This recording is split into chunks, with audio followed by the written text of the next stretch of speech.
Hello everyone, it's me Jerin Tasnim Rani. Welcome back to my new another blog. দেখো কি সুন্দর একটা ওয়েদার, আর এই ওয়েদারে যদি বাইরে না বের হয় তাহলে কি ভালো লাগে তোমরাই বলো। যেহেতু এত সুন্দর একটা আবহাওয়ার সাথে ঠান্ডা বাতাস, মেঘলা মেঘলা ওয়েদার, এই ওয়েদারে হচ্ছে আমি একটা সুন্দর একটা বোরকা পরে বের হয়ে যাচ্ছিলাম ঘুরতে। কোথায় যাব ভাবতেছিলাম, বাট মনে পড়লো যে যেহেতু কাছাকাছি বাসার বিশ্ব রোডের পাশেই হচ্ছে একটা নতুন রেস্টুরেন্ট আর হচ্ছে তোমার একটা পার্কের মতো আছে, যার কারণে এখানটাতে আসলাম। এটার নাম হচ্ছে অরণ্য ইকো গার্ডেন, আর এটা হচ্ছে তোমার বিশ্ব রোড থেকে রূপসার দিকে যেতেই ডান সাইডে লবণচোরা থানার অপোজিটেই এই জিনিসটা। সো যারা যারা এখানটাতে আসেনি অবশ্যই আসার চেষ্টা করবা। খুবই ভালো একটা জায়গা, নিরিবিলি, আর সব থেকে বেশি হচ্ছে এখানে যারা কাপলরা আসতো তাদের জন্য বেস্ট একটা জায়গা বলতে পারো, যেহেতু এক সাইডে পার্ক আর এক সাইডে রেস্টুরেন্টের মতো। সো আমি হচ্ছে গাড়ি থেকে নেমেই আস্তে আস্তে করে ভিতরের দিকে যাচ্ছিলাম, আর আমি কিন্তু ব্ল্যাক কালারের সুন্দর একটা হেজাব পরছিলাম। তোমরা সবাই কমেন্ট করে জানাবা যে আমাকে কেমন লাগতেছে বোরকাতে। সো সামনের দিকে হেঁটে হেঁটে যাচ্ছিলাম, আর জায়গাটা অনেক সুন্দর, যেহেতু অনেক দিন পর আমি এখানে আসছি। অবশ্য আগেও আসছি অনেকবার, বাট অনেক দিন পরে আসলাম এবার।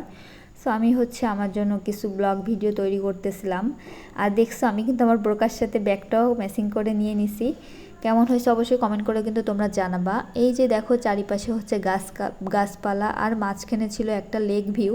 জাস্ট অসাধারণ একটা জায়গা বলতে গেলে, আর যারা ফটোশ্যুট করো তারা এখানটাতে ফটোশ্যুট করতে পারবা। খুবই সুন্দর একটা প্লেস, আর এখানে খাবারের আইটেমগুলোও কিন্তু খুবই ভালো।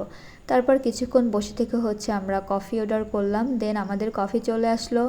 আসার পরেই হচ্ছে খেয়ে নিলাম, যেহেতু গরম ছিল, একটু ভ্যাপসা গরম পড়েছিল, যার জন্য আমি এই যে খাচ্ছিলাম আর দেখতেছিলাম যে আমার লিপস্টিক ঠিক আছে কি না। সো কিছু ভিডিও করে নিলাম আমার জন্য, আর জায়গাটাতে অসম্ভব ভালো লাগতেছিল আমার, কিন্তু খুব মিস করতেছিলাম যেহেতু আমার লোককে আমি সাথে নিয়ে যাইনি, যার জন্য খুবই মিস করতেছিলাম। তারপর চারিপাশটা ঘুরে ঘুরে দেখতেছিলাম যে এইখানে কি কি আছে। অনেক ধরনের ফুল গাছ আছে, তারপর তোমার অনেক ধরনের ফল গাছও আছে এইখানটাতে। খুবই সুন্দর একটা জায়গা, দুই পাশে হচ্ছে গাছপালা আর মাঝখানে হচ্ছে একটা লেক ভিউ। জাস্ট অসাধারণ একটা জায়গা। সো যেহেতু সময় কাটালাম এখানটাতে এসে, তাই ভাবলাম একটু ঘুরে ঘুরে দেখি। তারপর আস্তে আস্তে করে সামনের দিকে যাচ্ছিলাম। সামনের দিকে যেই হচ্ছে তোমার দেখি এখানটাতে অনেকগুলো হরিণ রাখা আছে। খুবই সুন্দর লাগতেছিল হরিণগুলা দেখতে, অনেকেই দেখতে আসছিল। আর আমরা যখন এখানে গেছিলাম জায়গাটা কিন্তু খুবই নিরিবিলি ছিল। আর এই যে চলে আসলাম লবণচোরা থানা ক্রস করে, এখন চলে যাব হচ্ছে তোমার 0 পয়েন্টে, সরি বিশ্ব রোডে যাব। জুনায়েতের ফুচকা খাবো, যার কারণে এখানটাতে আমরা চলে গেলাম। আর জুনায়েত ফুচকা সব সবাই কম বেশি চিনো। এখানের ফুচকাটা কিন্তু অসম্ভব সুন্দর, যারা যারা খেয়েছে অবশ্যই কমেন্ট করে আমাকে জানাবা। সো এখান থেকে ফুচকা চটপটি খেয়েই হচ্ছে তোমার চলে যাব বাসার উদ্দেশ্যে। সো আমার ভিডিওটা কেমন হয়েছে অবশ্যই তোমরা কমেন্টে জানাবা। আল্লাহ হাফেজ।